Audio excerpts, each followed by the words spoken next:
प्यारी बच्चियों, आज के टॉपिक है संप्रेषण कौशल। हम अपनी आँख को दूसरों के सामने कैसे प्रस्तुत करें और दूसरों की बातों को, दूसरे की भावनाओं को, दूसरे के विचारों को कैसे ग्रहण करें, इस बारे में हम चर्चा करेंगे।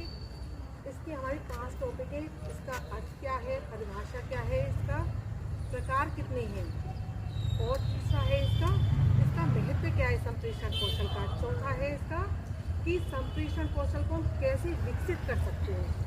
तो सबसे पहले अपने मन की भावनाओं को, विचारों को, संकेतों को हम एक दूसरे आदान प्रदान करने की कला को हम संप्रेषण कौशल कहते हैं। ये हमेशा द्विपक्षीय होता है। ऐसा नहीं हम बोलते जाएं, हम ही बोलते जा रहे हैं, दूसरों की बातों को सुने नहीं, तो ये उचित संप्रेषण नहीं माना जाएगा।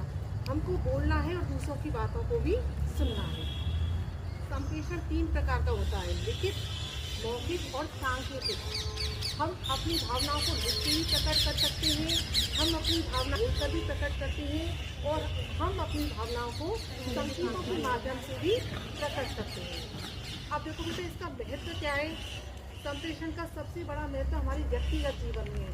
जिस व्यक्ति का संप्रेषण जितना अच्छा होता है, जितना नपातला उचित होता है, उसको अपनी व्यक्तिगत जीवन में अपनी ही कठिनाइयाँ कम आती हैं। हमेशा वो उन्नति की ओर बढ़ता है, क्योंकि वो अपनी भावना विचारों को एक उचित ढंग से प्रस्तुत कर सकता है।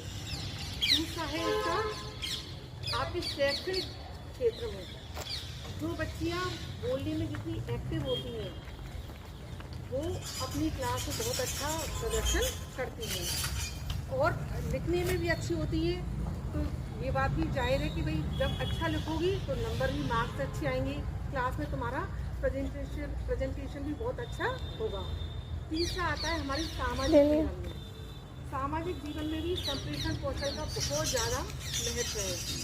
संप्रेषण अगर सृजन का माध्यम है तो विध्वंस का भी माध्यम है।